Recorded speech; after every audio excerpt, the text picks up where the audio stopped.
They handed me the keys to their sinking business with a smirk, completely unaware that I already owned the empire that was burying them. My name's Olivia, and when my parents tossed their collapsing legacy onto my lap, it wasn't a gift. It was a setup. They thought I'd drown in the debt they created. What they didn't know: I'd been building a silent storm behind the scenes, and the competition that crushed their company was mine. Before we go deeper, don't forget to like, share, and subscribe if you love stories where the underdog rises and gets sweet revenge.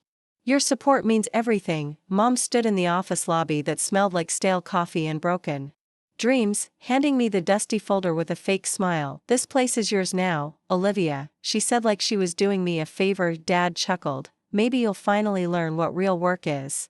They were embarrassed by me for years, said I was wasting my life, tinkering with silly tech stuff in my bedroom.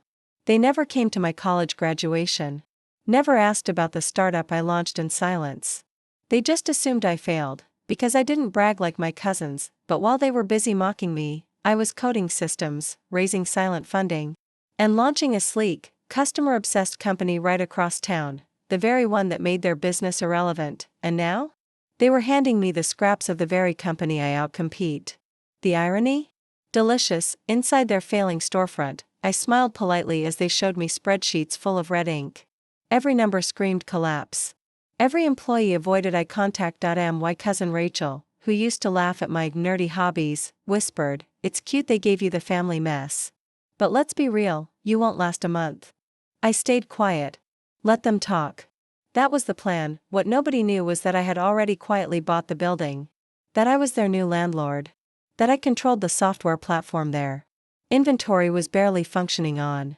That even their top-paying customers had already signed contracts with me, but I didn't reveal it. Not yet. The trap wasn't fully set. That night, I sat in their old office chair, listening to the fluorescent lights buzz overhead, watching the empire they mocked me for building finally rise above theirs. I had waited years for this moment, not to destroy them, but to show them exactly who they underestimated. And just when I thought I had the perfect plan in motion, an anonymous email popped up on the screen. Subject line: "They're planning something behind your back." I clicked the email, and my heart dropped. It was from someone inside the company. No name, no signature, just a chilling message: "Your parents never meant to give you the business. They're setting you up to fail, and take the fall for everything." My hands froze over the keyboard. The email had attachments, screenshots of messages between Mom, Dad, and their lawyer. My father's words stung like a slap: "Let Olivia sign everything. When the IRS comes knocking, she'll be the one holding the bag." They didn't just dump a failing business on me. They dumped years of hidden debts, unpaid taxes, and forged financial records. It wasn't inheritance, it was entrapment, but I didn't panic. I had built my empire under pressure. And if they wanted a war, I had silent weapons they didn't even know existed. The next morning, I walked into the office like nothing had changed. Rachel and Uncle Mike were sitting at the conference table pretending to help me turn things around, all while exchanging smug looks. Rachel leaned in. "Olivia, honey, you should sell before it gets uglier. Trust me, no one expects you to save this mess." I smiled sweetly. "I'm not here to save anything. I'm here to flip the script."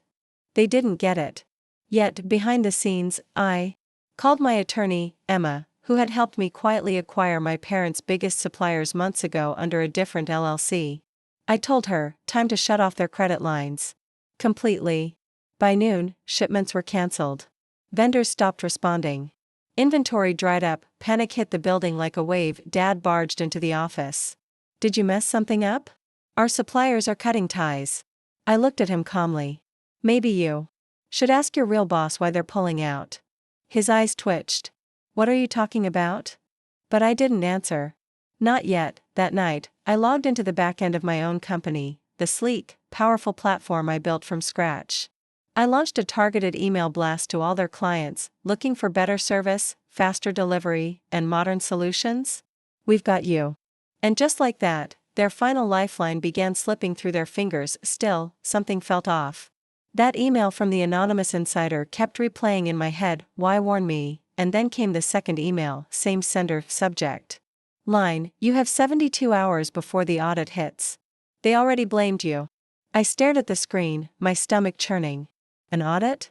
And they'd already blamed me. The attachment confirmed it, a forged document with my digital signature slapped across fraudulent tax reports. They weren't just trying to ruin my name, they were handing me over to the government as the fall girl. My own parents. I felt something snap inside me. They thought they could outsmart me? That I'd quietly go down with their sinking ship? Not this time. I picked up my phone and called Emma again. We're not waiting anymore. Leak the ownership documents. All of them. Within hours, the truth went live on LinkedIn, industry blogs, and even a few local business news pages. Rising tech mogul Olivia Scott revealed as CEO of Swiftcore Solutions, silent acquirer of legacy retail chains.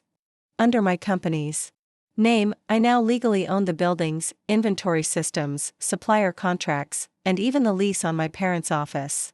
Swiftcore wasn't just the competition anymore. It was the throne. By noon, I walked into the conference room with printouts of every article. My dad, red-faced, was on the phone yelling at a supplier. Mom sat stiff, eyes glued to the headlines. I placed the documents on the table. Rachel snorted, "Is this a joke? You faked this for attention?" I pulled out the lease termination notice and dropped it in front of her. "No joke. Effective next Friday, this building belongs to Swiftcore. You're all trespassing." Dad stood up so fast his chair screeched. "You're bluffing." I handed him a notarized copy of the ownership transfer, already stamped and sealed. His face drained of color. "And by the way," I said calmly, "I also own the rights to your customer database. So when the audit hits," I tapped on the forged tax report, "I suggest you explain why your lawyer used my name." Mom tried to speak, but words failed her. Rachel looked like she'd seen a ghost, but then, in a final twist I didn't see coming, Uncle Mike stood up and smiled. "You played it well, Olivia. But you missed one detail." He pulled out his phone and hit play on a voice recording. My voice, from a private conversation weeks ago. Discussing strategy. Discussing shutting their business down from within. Spliced just right to sound incriminating if the IRS hears this before they see your proof, he said with a smirk. "Who do you think they'll believe?" My heart pounded. That recording could bury me. I lunged forward, snatched his phone, and hit pause. "That's edited," I said, but I could already feel their eyes crawling all over me. Rachel's smug grin returning, Mom leaning back with a victorious smirk, and Dad shaking his head like he'd just won some invisible war. Uncle Mike shrugged. "Proof is irrelevant when the narrative is already set." It wasn't just sabotage, it was premeditated. They had planned everything: transfer me the company, set me up with the fake reports, plant a manipulated recording, and sit back while the audit turned me into a headline. I was done playing polite. "I hope you recorded this too," I said calmly, reaching into my bag and placing a small silver device on the table. Rachel squinted. "What's that?" "A full backup of all communications from the company's internal servers, emails, contracts, access logs, timestamps. Including the ones where you forged my digital signature, and where Mike sent this fake audio file to your lawyer." Dad's face twitched. I continued, "You think you were playing me, but I've been recording you for weeks. Every move. Every whisper." Silence. Then Uncle Mike laughed nervously. "You can't prove anything." I leaned closer. "Wanna bet?" "I just sent a copy of everything to my legal team and the IRS." The blood drained from everyone's faces. Mom stood up, her voice shaking. "You don't want to destroy your own family, Olivia." I looked her dead in the eye. "You already did." Then I turned to Rachel. "Pack your things. You're done here." "But you were never anything but a shadow in my light." I walked out, heels hitting the tile like a victory drum, leaving behind a room full of ghosts from a life I no longer owed anything to. But just as I reached the parking lot, my phone buzzed again. One new message, from the anonymous insider. "You think the IRS was the real threat? You need to look deeper. Something much bigger is coming, and it's tied to your company." My fingers froze. The trap wasn't over. The message haunted me. Something much bigger is coming. I stood in the parking lot, staring at the screen while the cool wind bit at my skin. I thought the war was over. I thought taking back my power, exposing their betrayal, and defending my name would be the end. But now it felt like I'd only scratched the surface. I rushed back to my apartment, locked the door behind me, and opened my encrypted drive. My company, Swiftcore, was clean. Every audit trail, every financial record, every patent filed. All airtight. Or so I thought. I opened the attachment in the message. It was a data dump, internal files from SwiftCore that I had never seen. Documents labeled Ghost Contract, Silent Partner Equity, and worst of all, Parent Transfer Protocol. My chest tightened. I clicked into the files, heart racing, and everything unraveled in front of me. 6 years ago, when I had launched SwiftCore, I partnered with a silent investor under extreme pressure. Back then, I was a broke tech graduate, with nothing but an idea and a laptop. A man named Richard Barnes had backed me with capital, asking only for anonymity and a small equity stake. I never questioned it, but now? I was looking at evidence that Richard was not just a silent partner. He was a puppet master. Over the years, he had bought shares from other micro-investors quietly, routing ownership through offshore accounts. And as of 2 months ago, he controlled 51% of SwiftCore's voting rights, the company I built. The empire I fought for wasn't truly mine anymore. I leaned back in the chair, stunned. My parents weren't the final enemy, they were a distraction. Richard had used my war with my family as cover, waiting for me to expose myself, to burn bridges, to be isolated and vulnerable. Then he moved in, activating clauses in our original contract that gave him full operational control if the company faced legal risk, like an IRS investigation. I had walked right into it. Seconds later, my phone rang. Unknown number. I answered. A deep, calculated voice spoke.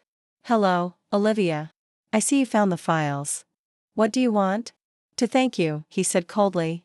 "You built a machine. I just waited for you to burn everything around you, so I could step in and drive it." I swallowed. "You won't get away with this."